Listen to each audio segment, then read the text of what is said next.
نحمده ونصلي على رسوله الكريم. اما بعد، سورة العراف فارا نمبر 9 رکو نمبر 15 آیت نمبر 127 خلاصه رکو بس تاغین اللفظی ترجمه. دلته دویم واقعه غا بیانیږي کله چې فرعون هغه مغلوب شو، بدترین شکست ورته میلاو شو. هغه جادوګرانو ایمان راوړو او داسې مضبوط ایمان و چې شهادت ته ورسېدل، لیکن خپل خبرې نه ورستو نشو. ډېر نور داسې و چې هغوی ایمان طرف ته مایله شو. دغه فرعون هم پریشان دی، د دو مشران هم پریشان دي. کېناسته څه کول پکار دي؟ دغه مشران ورته وایي چې تا هغوی ته مکمل ازادي ورکړې ده، هغوی تبلیغ کوي، هغوی د خپل دین نشر و اشاعت کوي، دعوت ورکوي. پکار ده ورته پابندي لګولې وي. هغوی لګیا دي زمونږ رسمونه، زمونږ رواجونه، زمونږ طور طریقې هغه ختموي.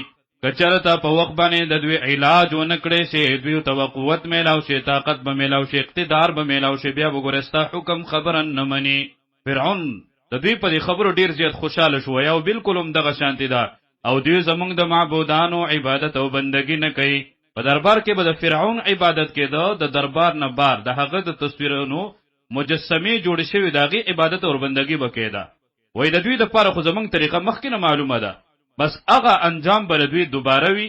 نارینه او هلکان به قتل کو، زنانه به او جنکۍ به ژوندۍ پرېږدي. بني اسرائیل پریشانه شو. موسی علیه السلام ته وایي ستا د راتلو نه مخکې هم اذیت او تکالیف سره مخامخ یو، اوس دوباره ستا د راتلو نه پس هغه مصایبو سره موږ دوباره مخامخ کېږو.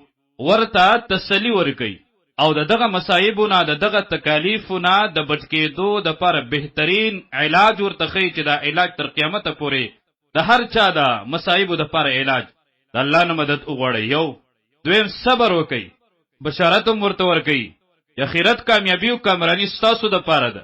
او نن چې کوم دیو سره قوت دی، اقتدار دی او طاقت دی، دغه ځمکې دا هر څه به الله تاسو ته درکړي. أعوذ بالله من الشيطان الرجيم. بسم الله الرحمن الرحيم. وقال الملأ أوين سرداران من قوم فرعون، د قوم د فرعون، أتذر آية پریک دی موسى، حضرت موسى عليه الصلاة والسلام لرا، وقومه او قوم ده غلرا جغ خپل دعوت چلوي، دعوت ورکی، د خپل دین نشر و اشاعت کوي. لیفسدو چې فساد خور کړي فی الارض، پس مکه کې، په ملک کې، پراوړلو د ایمان سره هغې ته فساد وایي. ویذرکا او پرېږدي تا لره، و آلهتکا او معبودانو ستا لره، هغوی د دغه شیزونو عبادت او بندګي هم نه کوي. قال اویل د دغه قوم په جواب کې فرعون، سنقتلو زردا چې وبوجنو من ابناءهم زامنو د دوی لرا، نارینه به قتل کو، ونستحیی او ژوندی به پرېږدو نساءهم زنانو د دوی لرا. او دا کار موږ ته کول ډېر زیات اسان دی، ځکه حکومت زموږ دی، مشیندریانې دی، ریاست دی، قوت دی، طاقت. وإنا او بېشکه موږ فوقهم پاس د دوی قاهرون زور آوریو.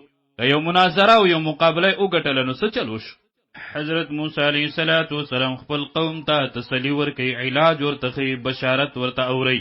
قال اویل موسی، حضرت موسی علیه السلام لقومه قوم خپل ته، استعینوا مدد وغواړئ بالله په الله سره، واصبروا او صبر وکئ، الله د صبر والو ملګری دی. ان الارض بشک ازمک لله د الله دا، په اختیار د الله کې ده. یورثها هغه ورکوي د ازمکه من یشاء چاته چې وغواړي، د چا دپاره چې فیصله وکړي، من عباده د بندګانو خپلونه، او کامیابي او کامراني د آخرت.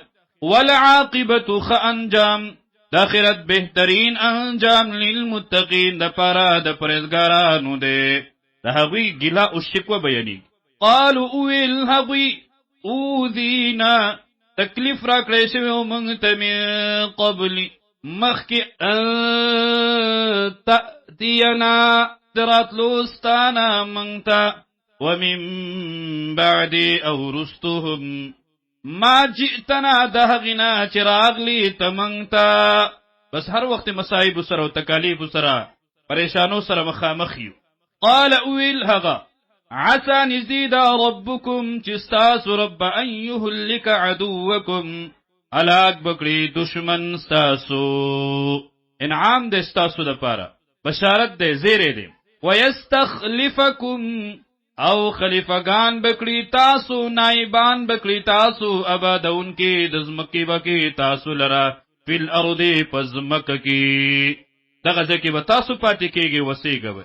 فینظر پس وګورئ کیف تعملون چې څنګه عمل کوي تاسو. که صبر امو کو مددم وغوښته نو دغه انعامات به درته میلاو شي.